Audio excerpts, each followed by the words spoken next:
Hallelujah, हालेलुया, हालेलुया, हालेलुया, हालेलुया। हालेलुया। पिता ईश्वर की आराधना हो, पिता ईश्वर की आराधना हो, पिता ईश्वर की स्तुति हो, पिता ईश्वर की स्तुति हो, पिता ईश्वर की महिमा हो, पिता ईश्वर की महिमा हो, पिता ईश्वर को धन्यवाद। पिता ईश्वर को धन्यवाद। प्रभु यीशु की आराधना हो, प्रभु यीशु की आराधना हो, प्रभु यीशु की स्तुति हो, प्रभु यीशु की स्तुति हो, प्रभु यीशु की महिमा हो, प्रभु यीशु की महिमा हो, प्रभु यीशु को धन्यवाद। प्रभु यीशु को धन्यवाद। पवित्र आत्मा की आराधना हो, पवित्र आत्मा की आराधना हो, पवित्र आत्मा की स्तुति हो, पवित्र आत्मा की स्तुति हो, पवित्र आत्मा की महिमा हो, पवित्र आत्मा की महिमा हो, पवित्र आत्मा को धन्यवाद। पवित्र आत्मा को धन्यवाद। हालेलुया, हालेलुया, हालेलुया, हालेलुया, हालेलुया। हालेलुया।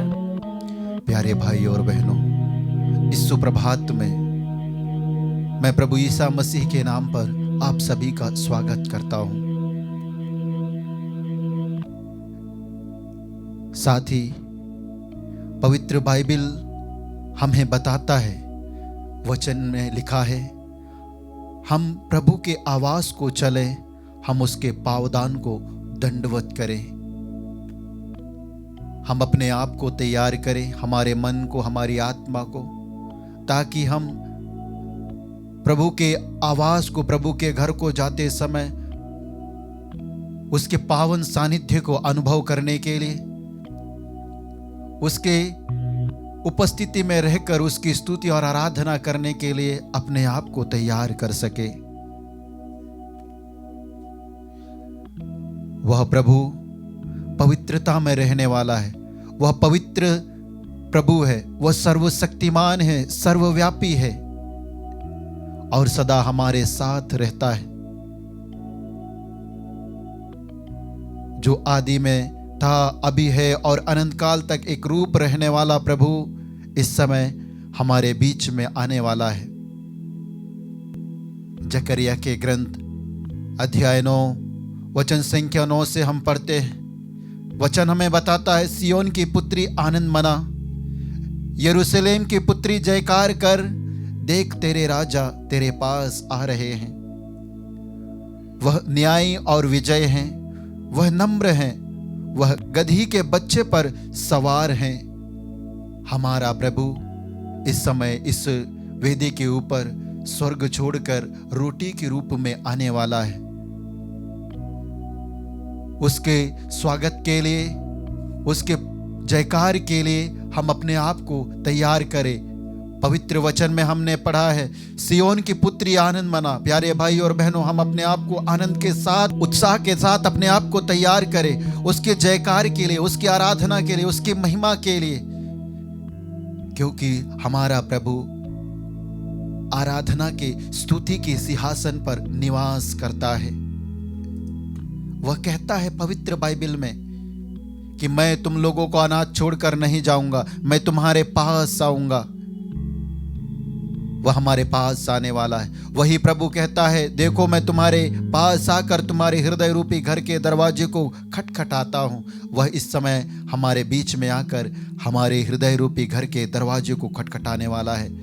इसीलिए अपने आप को तैयार करें और उसकी आराधना के लिए, उसकी महिमा करने के लिए अपने आप को तैयार करें। वचन कहता है, आओ हम दंडवत कर प्रभु की आराधना करें, अपने सृष्टिकर्ता के सामने घुटने टेकें, क्योंकि वही हमारा ईश्वर है और हम उसके चारागाह की, उसकी अपनी भीड़ें हैं, हम उसकी अपनी प्रजा हैं। वह हमें नाम लेकर बुलाता है। इसलिए मैं और आप इस सुप्रभात में प्रभु की आराधना के लिए यहाँ इकट्ठे हुए हैं इस संचार माध्यम के द्वारा। इसीलिए आइए, जहाँ कहीं भी हैं आप, प्रभु के आनंद में, उपस्थिति में अपने आप को बनाए रखें और उसके स्वागत के लिए अपने आप को तैयार करें।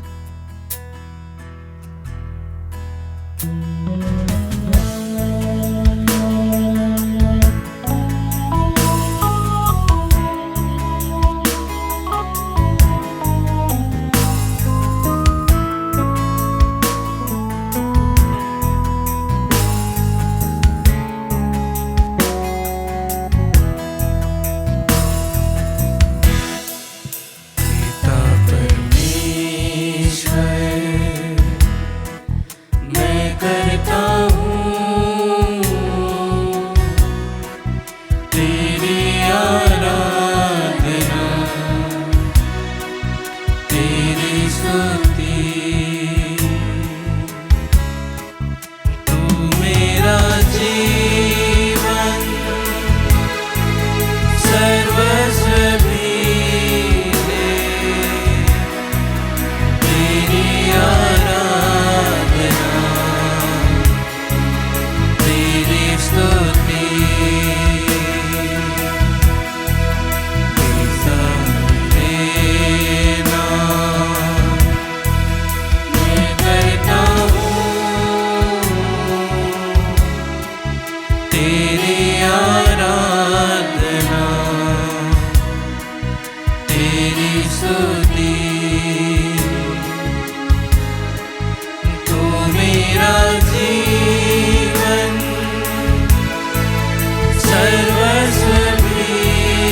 स्तुति। तू मेरा जीवन सर्वस्व भी है, तेरी आराधना, तेरी स्तुति। फिर अपने दोनों हाथों को उठाते हुए पिता परमेश्वर प्रभु की ओर देखते हुए मैं करता हूँ पूरे हृदय के साथ तेरी आराधना, तेरी स्तुति। पूरे मन से कहें, तू मेरा जीवन, तू मेरा जीवन सर्वस्व भी है, तेरी आराधना, तेरी स्तुति। पवित्र वचन कहता है, आओ हम प्रभु को आवाज को चलें, हम उसके पांवदान को दंडवत करें। प्रभु तू अपनी तेजस्वी मंजूषा के साथ अपने स्थायी आवास को चल। तेरे याजक धार्मिकता के वस्त्र धारण कर तेरे भक्त आनंद के गीत गाए। हमारा प्रभु उस मंजूषा से इस रोटी के रूप में हमारे मध्य में आया है। वह स्वयं बाइबल के द्वारा हमें बताता है, स्वर्ग से उतरी हुई जीवन की रोटी मैं हूं। प्यारे भाई और बहनों, हमारा प्रभु जीवन देने आया है। वह हमें आनंद प्रदान करने के लिए आया है। हम उसके पावन उपस्थिति में हैं और प्रभु से कहें, प्रभु मैं पूरे मन से, आत्मा और सच्चाई से तेरी आराधना करता हूं। पवित्र बाइबल में वचन के द्वारा प्रभु हमें बताता है कि मुझे ऐसे आराधक पसंद हैं जो आत्मा और सच्चाई से आराधना करते हैं। आइए फिर से हम अपने दोनों हाथों को प्रभु की ओर बढ़ाते हुए हृदय के गहराइयों से यीशु से कहें, यीशु मैं तेरी आराधना करता हूं, मेरे जीवन से, पूरे मन से, आत्मा और सच्चाई से तेरी आराधना करता हूं।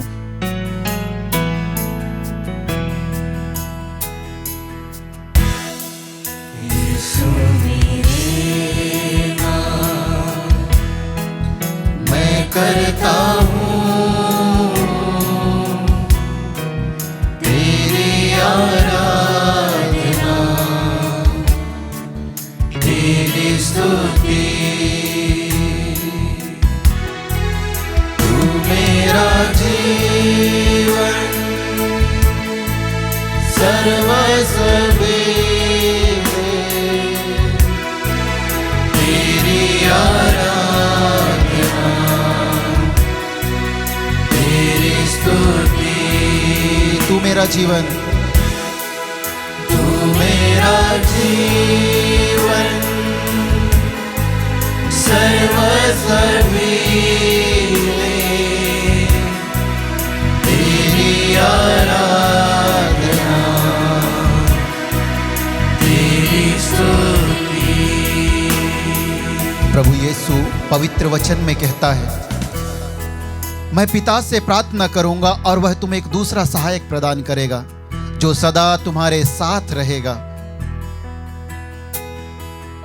वही पवित्र आत्मा से हम प्रार्थना करें, हे पवित्र आत्मा मेरे जीवन में आ, मेरे मन में आ, मेरे विचारों में आ, मेरे सोच में आ और मुझे यीशु के पास तक ले चल। मैं तेरी आराधना करता हूँ हे पवित्र आत्मा। प्रभु ने मुझे प्रदान किया है तुझे, इसलिए मुझे प्रभु की आराधना करने के लिए, प्रभु की स्तुति करने के लिए, प्रभु के भजन गाने के लिए, प्रभु में आनंद मनाने के लिए मुझे तैयार कर। प्रार्थना करे और प्रार्थना के साथ पवित्र आत्मा को पुकारे।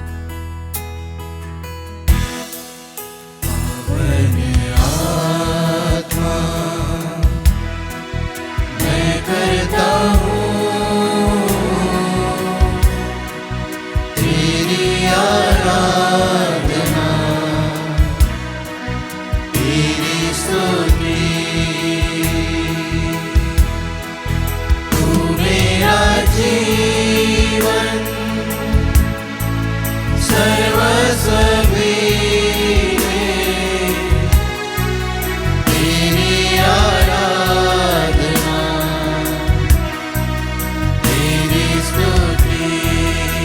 दोनों हाथों को प्रभु की ओर बढ़ाते हुए, तू मेरा जीवन, मेरा जीवन सर्वस्वी तेरी आराधना, तेरी स्तुति। हालेलुया, हालेलुया, हालेलुया, हालेलुया, हालेलुया। अपने आंखों को बंद करते हुए पूरे मन के साथ, हालेलुया, हालेलुया, हालेलुया, हालेलुया। संपूर्ण हृदय से, पूरे मन से, आत्मा और सच्चाई से कहें, आराधना, आराधना, आराधना, आराधना, आराधना, आराधना, आराधना, आराधना, आराधना। पूरे मन से, आत्मा और सच्चाई से दोनों हाथ बढ़ाते हुए हालेलुया,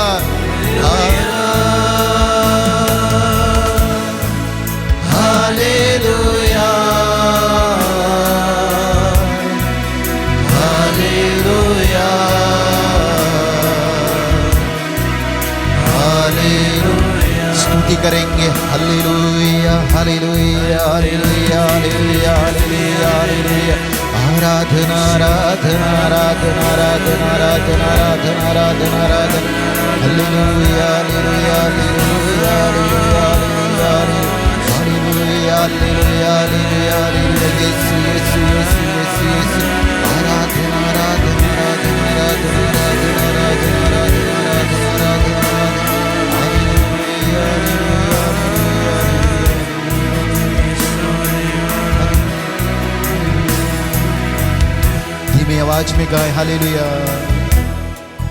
हालेलुया, हालेलुया, हालेलुया, हालेलुया। अपनी दोनों आंखों को बंद रखे, अपने दोनों हाथों को हृदय से लगाए, मन ही मन कहें, प्रभु मैं हूं तेरा सेवक, तेरी सेविका, जिसे तूने नाम लेकर बुलाया है। प्रभु स्वयं कहता है स्तोत्र ग्रंथ अध्याय 46 वचन संख्या 11 में, शांत होकर जान लो कि मैं ही ईश्वर हूं, मैं राष्ट्रों और पृथ्वी पर विजयी हूं। मेरे और आपके सामने मेरा और आपका जीवित प्रभु, विजयी ईश्वर, राष्ट्रों का ईश्वर इस समय इस छोटी सी रोटी के रूप में उपस्थित है। अपने आंखों को खोलते हुए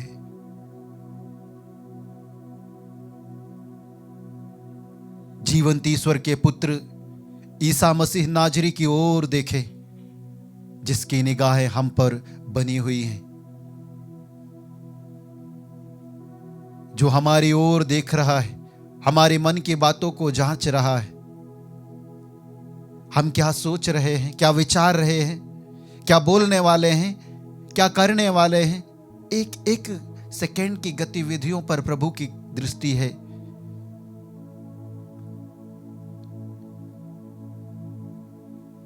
वही प्रभु स्वयं कहता है, मैं समस्त शरीरधारियों का ईश्वर हूं। वह हमारा ईश्वर, हमारा प्रभु हमारे बीच में है, हम पवित्र बाइबल में पढ़ते हैं,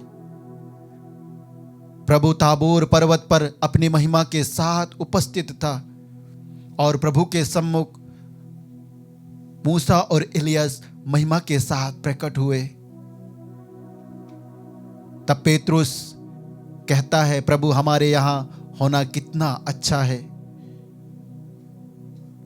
आज प्रभु से कहे, प्रभु तेरे साथ रहना, तेरे सानिध्य में रहना कितना अच्छा है। तुझसे बातें करना कितना सुखद है।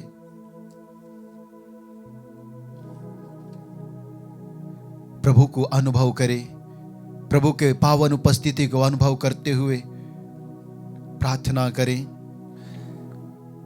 स्तोत्र ग्रंथ अध्याय 100 वचन संख्या 1 से हम पढ़ते हैं, मेरे पीछे दोहराइएगा। समस्त पृथ्वी प्रभु की स्तुति करो, प्रभु की स्तुति करो, आनंद के साथ प्रभु की सेवा करो, प्रभु की सेवा करो, उल्लास के गीत गाते हुए उल्लास के गीत गाते हुए उसके सामने उपस्थित हो। यह जान लो कि प्रभु ही ईश्वर है, उसी ने हमें बनाया है, हम उसी के हैं, हम उसकी प्रजा, उसकी चारागाह की भेड़ें हैं। धन्यवाद देते हुए उसके मंदिर में प्रवेश करो, भजन गाते हुए उसके प्रांगण में आ जाओ, उसकी स्तुति करो और उसका नाम धन्य कहो। ओह ईश्वर कितना भला है, उसका प्रेम चिरस्थायी है, उसकी सत्य प्रतिज्ञता युगानुयुग बनी रहती है। हालेलुया, हालेलुया, हालेलुया। प्यारे भाई और बहनों, पवित्र वचन हमें बताता है कि हम उल्लास के साथ गीत गाते हुए प्रभु के सामने उपस्थित होना है। वचन हमें यह बताता है कि प्रभु ने हमें बनाया है, हम उसकी अपनी प्रजा हैं, उसकी चारागाह की अपनी भेड़ें हैं। वचन हमें बताता है कि हम उसके मंदिर में, उसके भवन में, उसके प्रांगण में आकर उसके नाम की स्तुति करना है, उसका जयकार करना है और उसे धन्यवाद देना है, क्योंकि उसने हमारे जीवन में महान कार्य किए। हमें यह कृपा दिया है कि हम उसके भवन में आकर, उसके वेदी के सम्मुख आकर उसका जयकार करें, उसका स्तुति गान करें, क्योंकि हमारा प्रभु राजाओं का राजा प्रभु है, वह जीवंत ईश्वर है, वह विजय ईश्वर है, वह राष्ट्रों का ईश्वर है। उसके लिए कुछ भी असंभव नहीं है। उसने मुझे और आपको अपने लिए बनाया है कि हम एक मन एक आत्मा होकर उसकी स्तुति और आराधना करेंगे। हम चाहे सुख में हो, चाहे दुख में हो, चाहे हमारे जीवन में संकट और विपत्तियां हमें घेरे हुए क्यों ना हो, आज प्रभु हमें उनसे, उन बंधनों से छुटकारा देने वाला है। इसलिए आइए हम आनंद के साथ उसकी स्तुति और आराधना करेंगे। हम पवित्र वचन में देखते हैं, अगर मैं और आप प्रभु की स्तुति और आराधना नहीं करेंगे तो हमारे घर के बाहर के जो पत्थर हैं, जो निर्जीव पत्थर हैं, वह प्रभु की स्तुति और आराधना करेंगे। इसलिए इस सुप्रभात में आइए हम एक मन एक आत्मा होकर प्रभु के आनंद में, उसके पावन उपस्थिति में उसकी आराधना करेंगे, उसकी महिमा गाएंगे।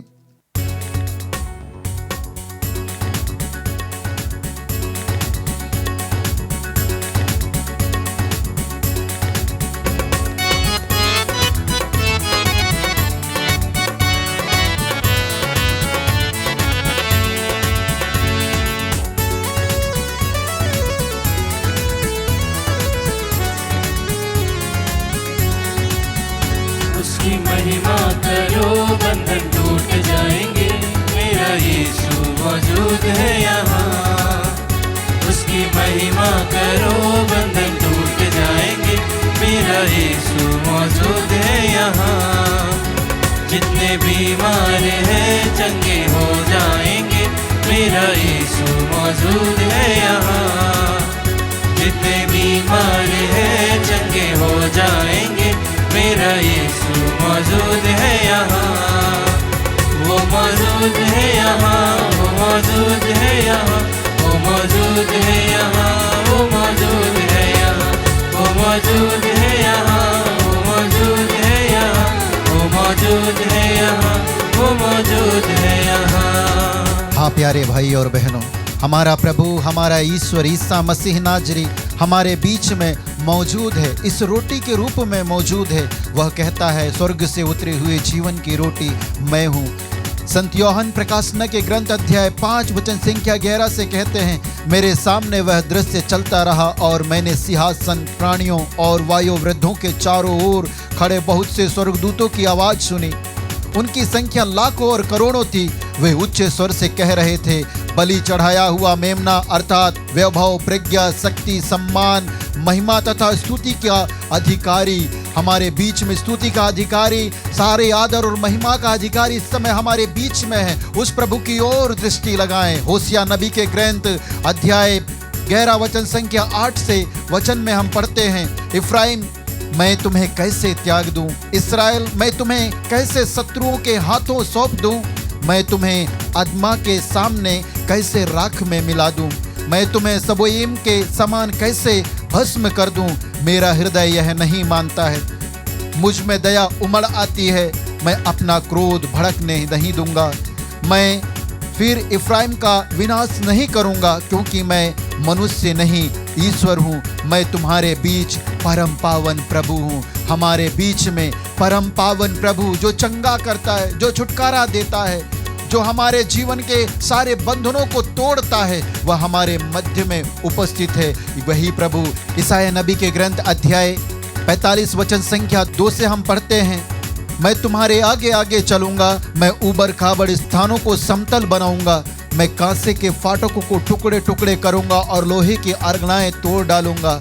प्यारे भाई और बहनों, हमारे प्रभु हमारे जीवन के सारे बंधनों को तोड़ने के लिए इस वेदी में आया है और इस वेदी से उतरकर वह हमारे जीवन में आना चाहता है, हमारे घर में, हमारे परिवार में आना चाहता है। इसलिए विश्वास के साथ उसकी आराधना करें, उसकी महिमा गाए और उससे प्रार्थना करें इस भजन को गाते हुए।